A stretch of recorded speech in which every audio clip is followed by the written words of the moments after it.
এই এনসিপির হাসনা সার্জিস, আপনি যখন আমার বাসায় যাবেন আপনার সাথে আমার অন্যরকম একটা সম্পর্ক হবে। সার্জিস আমার বাসায় গিয়ে 2 থেকে 3 ঘন্টা আমার মা ভাই বোনের সাথে কথা বলছে। সেই সার্জিসকে আমি ফোন দিলে সে ধরে না।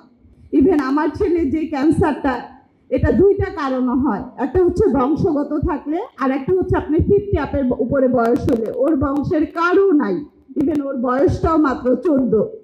আমার ছেলেকে কালকেও আমি ডাক্তারের কাছে নিচ্ছি, আমার ছেলের পুরো পাকস্থলীটা কেটে ফেলছে। এই সেকেন্ড অপারেশনের পরে 3 দিন পরে ওকে যখন বেডে দেওয়া হয়, ও শুধু আমাকে বলে, আম্মু আমি আর নিতে পারতেছি না, আমাকে এবার মাফ করে দাও। একটা মা হিসেবে এই সন্তানের কাছ থেকে এটা শোনাচ্ছে মরে যাওয়া অনেক ভালো।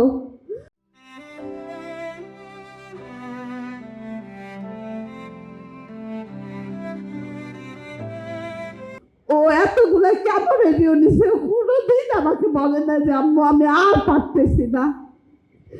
আমি ধন্যবাদ জানাবো আমরা বিএনপির পরিবারে তারেক রহমানের স্যারকে। সেকেন্ড অপারেশনের আগে উনি বলছে জিসানকে শুধু বলেন শক্ত থাকতে, আর বাকিটা আমরা দেখবো। ইনশাল্লাহ আপনার 2 ভাইয়ের পাশে আমিও আছি, আপনি কখনো নিরাশ হবেন না। এখন যদি এই কথাগুলো আমি বলাতে বিএনপির পক্ষ নিয়ে কথা বলি, আমি সরি, কারণ আমি ওদের টাকা দিয়ে আমার ছেলের ট্রিটমেন্ট করাইছি। কিন্তু এই সরকার বলতে পারবে না আমার জিসান বাবদ 1টা টাকা সাহায্য করছে। এই সার্জিস হাসনাত এনসিপি আজ পর্যন্ত যোগাযোগই করে নাই, সাহায্য তো পরের হিসাব। এক্সট্রিম মশার কয়েল প্ল্যান্ট ফাইবার দিয়ে তৈরি, ডেঙ্গু চিকুনগুনিয়া বাহি সহ যে কোনো মশার বিরুদ্ধে দেয় এক্সট্রিম সুরক্ষা। আমরা বিএনপির পরিবার, আমার 3টা কেমন আমি পিজিতে দেওয়ার পর উত্তরের একটা প্রোগ্রামে তারা আমার এই কাহিনী জানার পর আমাকে যথেষ্ট হেল্প করে আমার জিসানের ট্রিটমেন্ট বাবদ। আমরা বিএনপির পরিবারের পক্ষ থেকে আমি সম্পূর্ণ সাহায্য পাই। আমি এর জন্য ওনাদের কাছে অনেক কৃতজ্ঞ। আমার এই 13 বছরের বাচ্চাটার বিগত 2 মাসে 2টা বড় বড় সার্জারি হয়েছে। এটা সম্পূর্ণ আমরা বিএনপির পরিবারের পক্ষ থেকে তারেক রহমান স্যার দিছে। আমি ওনার কাছে চিরকৃতজ্ঞ। আমরা বিএনপির পরিবারের মিথুন ভাই, রোমান ভাই, রনি ভাই, বেলাল ভাই সবাই সেকেন্ড অপারেশনে আমার জিসানকে যায় দেখে আসছে হসপিটালে।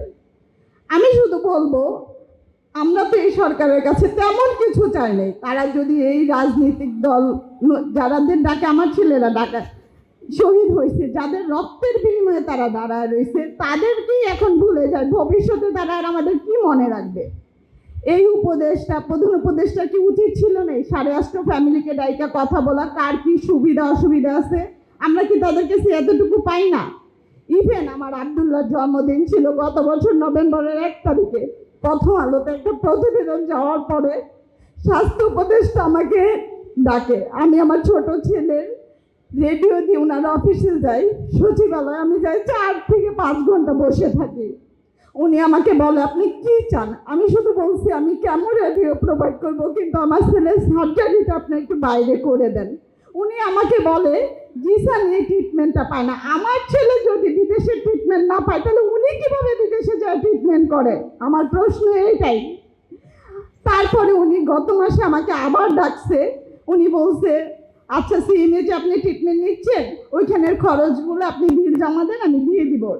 আমি আমার হাজবেন্ড নেই, আমার ছেলেকে নিয়ে চলার মতো আমার কোনো অবলম্বন নাই। আমি জানি আমি কিভাবে চলতেছি। যাওয়ার পরে 10টায় গেছি, আমি 5টা পর্যন্ত ওনার অফিসে বসা। উনি মিটিংয়ে গেছে, আসার পরে বলতেছে সিএমএইচের সাথে আমাদের কোনো কন্ট্যাক্ট নাই, আমাদের দ্বারা সম্ভব না। আপনি পিজিতে 3টা কি কেমন দিচ্ছেন সেই বিলগুলো আমি আপনাকে দিব।